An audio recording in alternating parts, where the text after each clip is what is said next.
E aí, meus amigos, Revisão PGE, tudo certo? Vamos continuar com os nossos encontros para finalizar desapropriação, beleza? Essa é a parte 7, nós vamos falar de desapropriação, sanção e expropriação.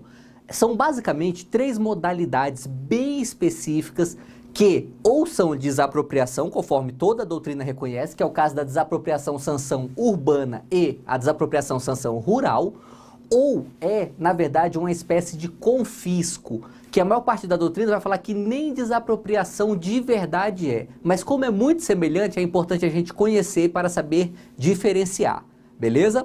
Então vamos lá, vamos começar pela desapropriação sancionatória urbana, ok? Fundamento constitucional está no artigo 162, parágrafo 4º da Constituição. Vamos lá. É facultado ao poder público municipal, primeira regra importante, só quem faz a desapropriação sancionatória urbana é o município, tá? Então é facultado ao poder público municipal, mediante lei específica para a área incluída no plano diretor, exigir, nos termos da lei federal, do proprietário do solo urbano não edificado, subutilizado ou não utilizado, que promova seu adequado aproveitamento, sob pena sucessivamente de. Aqui a gente já percebe porque essa é uma desapropriação sancionatória, porque ela é uma sanção, ela é uma penalidade àquele proprietário que não está utilizando adequadamente a sua propriedade imóvel urbana, perfeito? E quais são essas sanções a que ele está sujeito? Próprio Constituição fala. Primeiro, parcelamento ou edificação compulsórios, ou seja, tem aquele imóvel e ele não está sendo utilizado, a prefeitura pode determinar que o proprietário ou parcele o imóvel, isso é aqueles casos onde você tem esses imóveis muito grandes, então parcela para fazer um loteamento, ou edificação, ou seja, tem lá o terreno baldio e o poder público fala, proprietário, construa algo produtivo aí, perfeito? Passada essa primeira etapa, a gente vai para a segunda, que é o IPTU progressivo no tempo. Isso aqui você estuda lá em direito tributário, é aquele IPTU que ele aumenta ano após ano para obrigar o proprietário a dar uma finalidade produtiva ao seu imóvel. Passou essa segunda medida, chegamos no que interessa pra gente. É a desapropriação com pagamento mediante títulos da dívida pública de emissão previamente aprovada pelo Senado. Perfeito? Então aqui a gente entende perfeitamente esse instituto. É uma desapropriação que é uma sanção em virtude da não utilização ou da má utilização da propriedade imóvel urbana. E ela é uma sanção por quê? Porque não é paga com indenização justa e prévia, como em regra são as desapropriações. É paga com títulos da dívida pública. Perfeito? Para entender um pouquinho melhor, a gente vai lá no Estatuto da Cidade, artigo 8º. Decorridos 5 anos da cobrança do IPTU progressivo, sem que o proprietário tenha cumprido a obrigação de parcelamento, edificação ou utilização, o município poderá proceder à desapropriação do imóvel, com pagamentos em títulos da dívida pública. Então aqui a gente pega uma regra muito importante que não está na Constituição, é que para chegarmos nessa desapropriação, precisamos passar por 5 anos de IPTU progressivo, tá? Ou seja, o poder público tem que determinar que o particular parcele ou edifique determinado imóvel sob pena de progressividade do IPTU.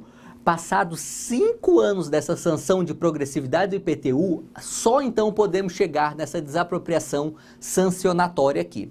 Perfeito? E, para finalizar as características desse tipo de desapropriação, os títulos para indenização devem ser autorizados pelo Senado e são resgatáveis em até 10 anos, em parcelas iguais e anuais. Desapropriação sancionatória urbana é 10 anos, até, pode ser em prazo menor, definido caso a caso. Perfeito?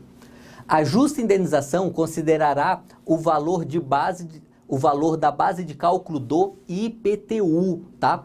Toda prefeitura tem o valor venal para fins de IPTU de cada imóvel do município, ao menos deve ter, né? É esse valor que é utilizado como base de cálculo para essa indenização. perfeito? Descontando o montante incorporado em funções de obras realizadas pelo poder público, tá? Então, se o poder público realiza obras daquela região que valorizam aquele imóvel, essa valorização é descontada nessa indenização aqui. Você percebe que ela é bem sancionatória mesmo, ela é bem prejudicial, por assim dizer, aos proprietários. E por fim, o município deverá promover seu adequado aproveitamento no prazo máximo de 5 anos, tá? Então, o município também tem um prazo máximo aqui para aproveitar essa propriedade, e é de 5 anos, perfeito? Vamos para o nosso outro tipo de desapropriação-sanção, que é a desapropriação sancionatória rural, perfeito? Se a urbana era feita apenas pelo município, essa rural é feita apenas pela União. Vamos ler os dispositivos constitucionais pertinentes aqui. Artigo 184. Compete à União desapropriar por interesse social para fins de reforma agrária. Essa apropriação sancionatória rural é para fins de reforma agrária, tá? O imóvel rural que não esteja cumprindo sua função social mediante prévia e justa indenização em títulos da dívida agrária, tá? Embora a Constituição fala prévia indenização, quem é prévio aqui é a emissão do título da dívida agrária, mas o pagamento desses títulos é posterior e por vezes bem posterior, um prazo de até 20 anos. Vamos chegar lá. Com cláusula de preservação do valor real, resgatáveis do prazo de até 20 anos a partir do segundo ano de sua emissão e cuja utilização será definida em lei. Perfeito? Nesse tipo de desapropriação-sanção, nós também temos uma desapropriação que não é paga em dinheiro, é paga em títulos da dívida, que tem um nome específico aqui de títulos da dívida agrária. Qual é o prazo para resgate? Vai de 2 a 20 anos. Perfeito? Parágrafo 1º. As benfeitorias úteis e necessárias são indenizadas em dinheiro. Você tem que saber fazer essa diferenciação. Na desapropriação-sanção urbana, as eventuais benfeitorias são pagas em títulos da dívida, tá? A desapropriação urbana. Na desapropriação-sanção rural, só quem é pago em títulos da dívida é a propriedade do imóvel mesmo, da terra nua, como se diz. As benfeitorias úteis e necessárias que porventura existirem naquela propriedade rural, elas são indenizadas em dinheiro. E aí vale as regras da indenização normal, indenização justa, prévia e em dinheiro. Perfeito? Continuando, vamos entender quando um imóvel está sujeito a esse tipo de sanção pela desapropriação rural. Olha só, artigo 186. A função social é cumprida quando a propriedade rural atende simultaneamente, ou seja, tem que atender esses 4 requisitos ao mesmo tempo para cumprir a função social, segundo critérios e graus de exigência estabelecidos em leis, aos seguintes critérios. Perfeito? Primeiro, aproveitamento racional e adequado. Esse é o critério mais importante. A propriedade rural tem que ser produtiva, tá? 2. Utilização adequada dos recursos naturais disponíveis e preservação do meio ambiente. 3. Observância das disposições que regulam as relações de trabalho. 4. Exploração que favoreça o bem-estar dos proprietários e dos trabalhadores. Perfeito? Esses são os 4 requisitos para poder falar que uma propriedade rural está cumprindo a sua função social. No entanto, se a propriedade cumprir só esse requisito do inciso 1, já é suficiente para ela não ser desapropriada para fins de reforma agrária. Olha o fundamento aqui no artigo 185. São insuscetíveis de desapropriação para fins de reforma agrária. Quem? Primeira espécie, a pequena e média propriedade rural, assim definida em lei. Perfeito. E a segunda espécie, a propriedade produtiva, tá? Então, a propriedade rural produtiva pode ser grande e ela pode desrespeitar as normas de meio ambiente, pode até eventualmente desrespeitar a legislação trabalhista. Ainda assim, ela não será desapropriada. Perfeito? Como a gente verá daqui a pouco, se tiver trabalho escravo é outra coisa, é expropriação. perfeito? Mas para essa desapropriação sanção que nós estamos vendo aqui, basta a propriedade rural ser produtiva e ela está lá livre dessa desapropriação, perfeito? E aqui um julgado só para complementar esse assunto. Em desapropriação para fins de reforma agrária, é possível a incidência de juros e de correção monetária, até aqui, tranquilo, né? Claro que tem juros e correção monetária, com a inclusão dos expurgos inflacionários. Esses expurgos inflacionários não cabe uma explicação mais profunda nesse nosso encontro aqui. Mas, só para você não ficar no vácuo, são alguns resíduos de cálculo de inflação que ficou de planos econômicos passados, planos Collor 1 e 2, plano Verão, plano Bresser, sabe? Esses planos geraram alguns erros de cálculo na inflação. Esses são os expurgos inflacionários, tá? Então eles são colocados juntos no cálculo da correção monetária. Isso vale para qualquer desapropriação, tá? No cálculo de complementação de título da dívida agrária. Aqui é o seguinte, o título da dívida agrária, ele é emitido, tá? Imagine que após a sua emissão se verifique que existe algum erro, que a propriedade foi calculada de forma equivocada, enfim, que por algum motivo tem que aumentar esse valor. O que a gente faz? A gente complementa esse título da dívida agrária e, por este julgado do STJ, essa complementação do título da dívida agrária incide juros e correção monetária.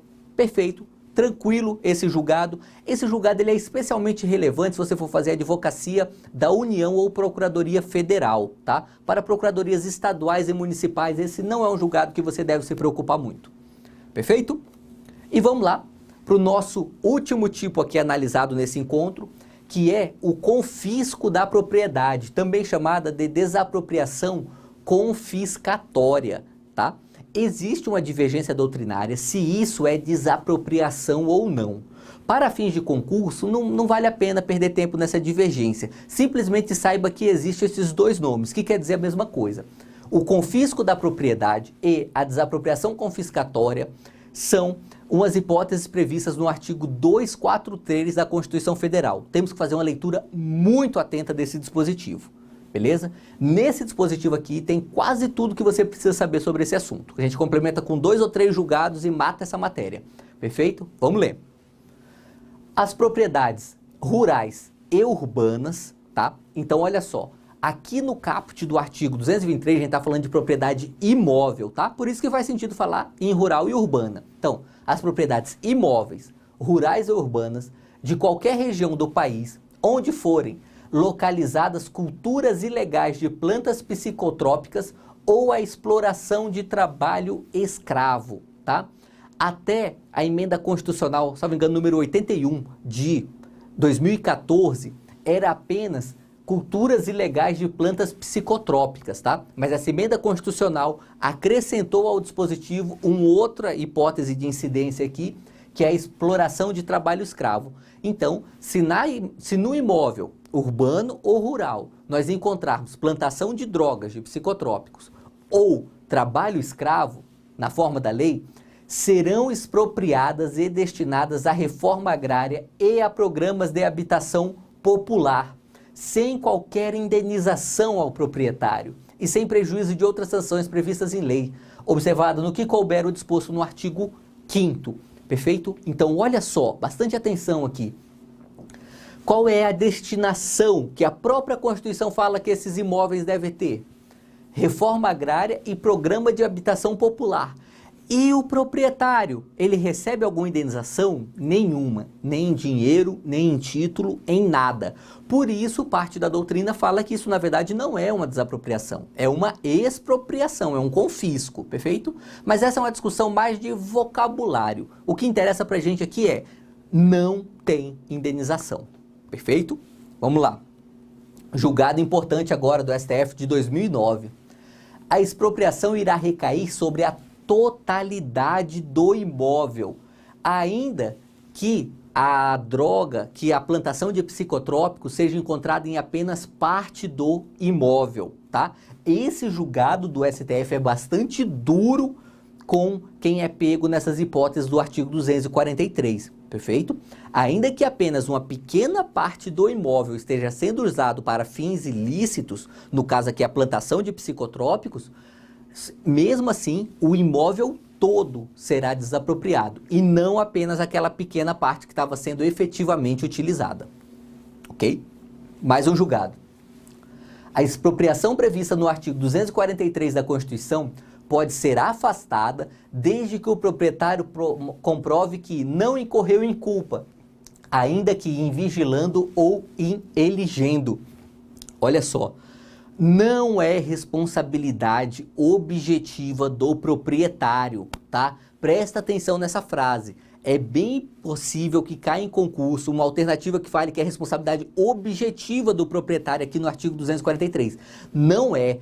A responsabilidade é subjetiva, mas compete a ele, é do proprietário, o ônus da prova de demonstrar que não agiu com culpa, ainda que em elegendo, ou seja, em escolher quem estava lá na sua propriedade, ou em vigilando, ou seja, em vigiar quem estava cuidando da sua propriedade. Então, o proprietário ele vai ter que demonstrar que não tem culpa nem em vigilando, nem em elegendo. Perfeito? É um ônus difícil de se comprovar na prática, mas é uma possibilidade que o proprietário tem para escapar desse confisco, ok? Mais um julgado. Se o imóvel pertencer a 2 ou mais proprietários, haverá expropriação mesmo que apenas um deles tenha participação ou culpa. Olha só, se o imóvel pertence a várias pessoas, se uma só delas tiver participação na plantação de psicotrópicos ou na exploração do trabalho escravo, já é o suficiente para expropriar a propriedade toda, inclusive as frações ideais dos condôminos, tá?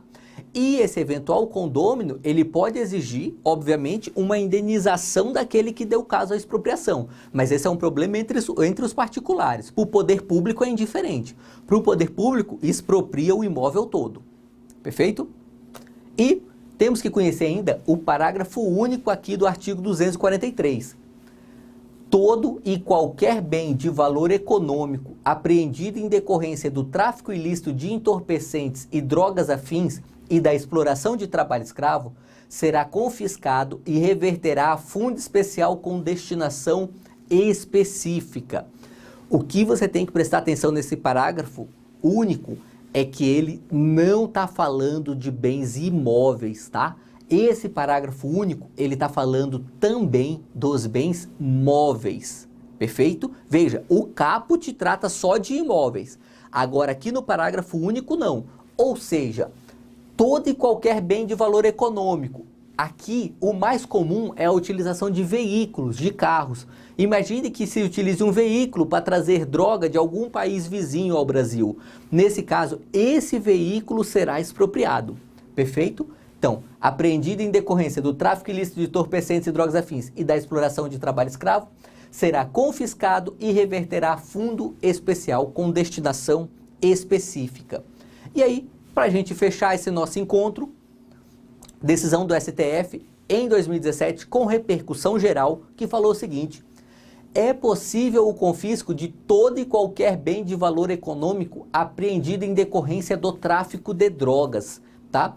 Esse julgado ele foi importante porque muita gente queria interpretar aquele parágrafo único conforme o caput. E aí, essa interpretação dizia que o parágrafo único só se referia a bens imóveis, tá? O Supremo, nesse julgado, não. Falou, olha, é todo e qualquer bem, ou seja, inclui-se bens móveis, perfeito? Continuando. Sem a necessidade de se perquirir a habitualidade, reiteração do uso do bem para tal finalidade, ou sua modificação para dificultar a descoberta do local do acondicionamento da droga, ou qualquer outro requisito, além daqueles previstos no artigo 243. Olha só, ainda que o veículo tenha sido utilizado uma única vez para o tráfico de entorpecentes, essa uma utilização já é suficiente para ensejar essa expropriação aqui pelo artigo 243, parágrafo único. Perfeito? Por esse encontro é isso e vamos juntos!